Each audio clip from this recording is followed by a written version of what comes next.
حضور نے فرمایا ہے کہ اے فاطمہ، کیا تو اس بات پر خوش نہیں ہے کہ تو جنت کی عورتوں کی سردار ہے؟ تو جنت کی عورتوں کی سردار ہے۔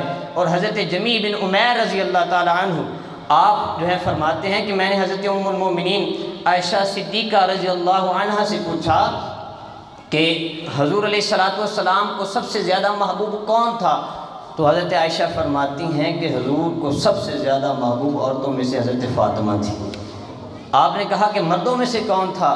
تو حضرت ام المومنین حضرت عائشہ صدیقہ رضی اللہ تعالی عنہ فرماتی ہیں کہ ان کو شوہر حضرت علی سب سے زیادہ حضور کو محبوب تھے۔ اور حضرت عبداللہ ابن عمر حضرت عمر کے بیٹے روایت کرتے ہیں کہ حضرت عائشہ نے فرمایا کہ حضور جب بھی سفر پر روانہ ہوتے تھے تو سب سے آخر پر حضرت فاطمہ سے ملاقات کرتے تھے، اور جب جو ہی سفر سے واپس لوٹتے تو سب سے پہلے حضرت فاطمہ کو جا کر ملاقات کرتے تھے، حضرت فاطمہ کو جا کر ملا کرتے تھے۔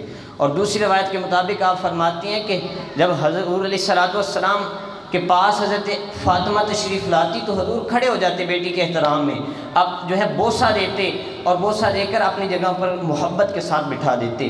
جب حضور حضرت فاطمہ کے گھر تشریف لے جاتے، حضرت فاطمہ استقبال کھڑے ہو کر کرتی اور حضور علیہ السلام کے دست اقدس کو بوسہ دیتی، بوسہ دے کر اپنی جگہ پر بٹھاتی۔